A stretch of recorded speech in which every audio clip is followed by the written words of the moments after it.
ابای مهرویا بابا مهرویا ابای مهرویا بابا مهرویا ابای مهرویا بابا مهرویا تلاړې مسافر شوې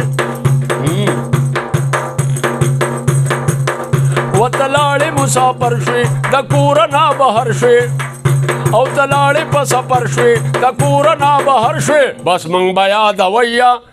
ابای مهرویا دادا مهرویا ابای مهرویا دادا مهرویا او ابای مهرویا دادا مهرویا. درنو کتونکو سلامونه احترامات. کرم خان حکیم مې خوا کې ناست دی او نن غواړو چې یو څو خوندور څیزونه چې دی هغه موږ ته وړاندې کړي او د ټولو ناول د مسافرو په نوم څه کلام غواړو چې هغه مسافرو ته کرم خان حکیم صاحب وړاندې کړي. نو کرم خان حکیم صاحب څه د خوښه د مسافرو ته سوی که څنګه؟ یاره مسافرو ته خو دا ډېر ورځې وشوې سم نه دي ویلې وینا ورته په کار ده ولې دا ځینې مسافر چې دي دا لاړ شي نو بیا د مور و پلار یار شي نو ما وایي چې د مور و پلار هغه یاداشت ورته هم راتازه کړو او د وخاندي راوخاندي خوشحاله شي او مشغول به یې کړو مشغول به یې کړو.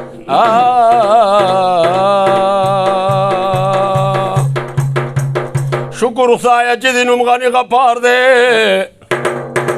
ډېر کرم دی په غریبو ګناهګار دی کله شین کله باران کله وریځ کې کله کله کړی ګلی نوم دی قهار دی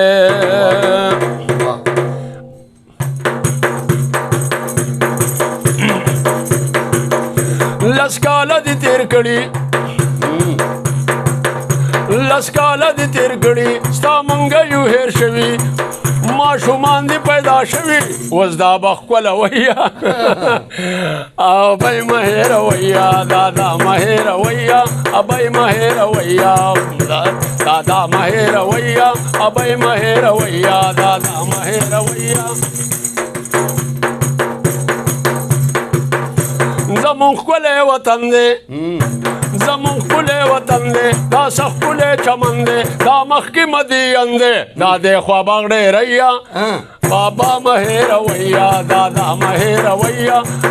و بابا مه هېرویه دادا مه هېرویه بابا مه هېرویه دادا مه هېرویه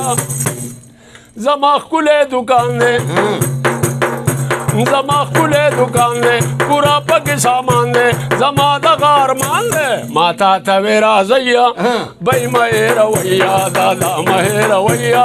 بی مه هېرویه دادا مه هېرویه بی مه هېرویه دادا مه هېرویه